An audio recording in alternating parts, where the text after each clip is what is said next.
আসসালামু আলাইকুম সবাইকে। আমাদের 30 দিনের সুইডিশ কোর্সের আজকে ডে নাম্বার 16 এর সেকেন্ড পার্ট।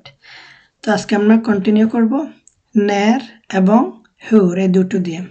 ন্যার মানে কখন, ওয়েন, হুর মানে হাউ কিভাবে। সো আমরা যদি কাউকে বলতে চাই যে তুমি কখন কাজ করো বা তুমি কখন কাজ শুরু করো, আমরা বলবো ন্যার ইয়ব্বার দো, তুমি কখন কাজ শুরু করো, কাজ করো। আমি আজকে কাজ করি, ইয়ব্বার ইদগ। যদি আপনি জানতে চান ন্যার কমের দো, তুমি কখন আসবে, ইয় কমের ক্লক্কান 8টা, আমি 8টা বাজে আসবো। ন্যার হর ইয়ব্বাত, তুমি কখন কাজ করছো, ইয়ে হয় ইয়ব্বাত তিদিগারে, আমি আজকে একটু আগে কাজ করছি। তো এখানে খেয়াল করবেন যেটা আমরা শিখছিলাম প্রথম ভিডিওতে, ন্যার আমাদের এই ফ্রোগউটটা সবার আগে বসবে, ন্যার ন্যার এরকম। সেকেন্ডে আসবে আমাদের ভার্ব, সেকেন্ডে আসবে ভার্ব। সো দু কিন্তু সেকেন্ড হবে না, সাবজেক্টটা শেষে যাবে। আরেকটা হচ্ছে হুর, হুর মানে হাউ, এটা ফিলিংস এবং কন্ডিশন এগুলোই বোঝানোর জন্য আমরা ইউজ করি। যেমন তুমি কেমন আছো, আপনি কেমন আছেন, হুর মোর দো, তুমি কেমন আছো, হুর মোর দো। এখানেও আছে আমাদের ফরগুডটা হুর আগে আসছে, তারপর ভার্বটা আসছে। হ্যাঁ আমি ভালো আছি, ইয়ক মোর ব্রো। হুর এর ইয়ব্বেত, কাজের কি খবর, কাজ কেমন যাচ্ছে, ইয়ব্বেত ব্রো, হ্যাঁ ভালোই। হুর এর ভেদ্রেত, ওয়েদারের কি অবস্থা, ভেদ্রেত এর দৌলিত, না আজকে তেমন ভালো না, এটা খারাপ ওয়েদার। হুর এর ভেদ্রেত, ভেদ্রেত এর দৌলিত, ওয়েদারটা আজকে তেমন ভালো না। তো আমরা এখানে শিখছি ন্যার অক হুর। তারপরে এখন নেক্সট পার্ট, এখানে আমরা শিখবো বারফার অক ভিলকেন অথবা ভিলকেট। বারফার মানে কেন, ওয়াই, ভিলকেন অথবা ভিলকেট মানে হচ্ছে হুইচ।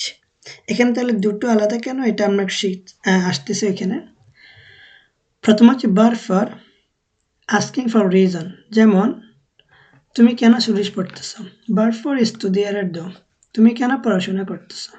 ফরাত ইউ বোর ইস ফের, এখানে আমি সুইডেনে থাকি, আমরা তো স্টুডেন্ট, এখানে পড়াশোনা করতেছি, করার জন্য আসছি, তো এই জন্য আমরা বলতেছি যে ফরাত ইউ বোর ইস ফের, এখানে আমি সুইডেনে থাকি, এই জন্য আমি সুইডিশ শিখতেছি। তুমি আজকে কাজ করতেছো না কেন, বারফর ইয়ব্বার দো ইনতে দগ, তুমি আজকে কেন কাজ করো না, কারণ আমি শিখ। ফরাত ইয়োগা হইক, ফরাত ইয়োগা হইক। Varför bor du här? তুমি এখানে কেন থাকো, för att jag gillar staden, কারণ আমি এই শহরটা পছন্দ করি। খেয়াল করবেন বারফার বারফার সবার আগে কোশ্চেনটা, ফ্রগউটটা, তারপর আসতেছে আমাদের ভার্ব স্টুডিয়ারার ইয়ব্বার বোর। আরেকটা পার্ট হচ্ছে উইলকেন বা উইলকেট, কোনটা, হুইচ, চয়েস বোঝানোর জন্য আর কি। এখন উইলকেন হবে যখন আমরা ওই আমাদের প্রথম দিকে শিখেছিলাম সুইডিশে এন ওয়ার্ড আছে এবং এত ওয়ার্ড আছে। যেমন বিল মানে গাড়ি, এটার আগে বলে এন বিল। হুস মানে বাড়ি, এটার আগে বলে এত হুস, এখানে এন হুস বলে না বা এত বিল বলে না। তো যে নাউনগুলোর আগে, যে শব্দগুলোর আগে এন আছে সেগুলোর আগে উইলকেন হবে, ইএন হবে। যে ওয়ার্ডগুলো এত ওয়ার্ড সেগুলোর আগে উইলকেট হবে।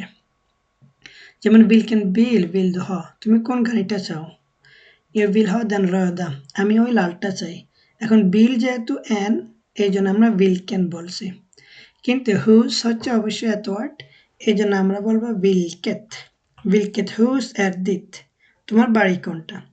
det lilla huset är mitt, ওই ছোট বাড়িটা ওটা আমার, লিল্লা মানে ছোট, তো এখানে আমাদেরকে হুসেট বলতে হয়েছে এবং মিথ বলতে হয়েছে। মিথ কেন, কারণ ওই যে এটা এত ওয়ার্ড, এই জন্য আমাদের মিথ ইউজ করতে হয়েছে। তো আপনারা শিখতে থাকুন, প্র্যাকটিস করুন। আজকের লেসন এতটুকুই থাকবে, নেক্সট টপিকে আমরা ডে 17 জিনিসগুলো শিখবো।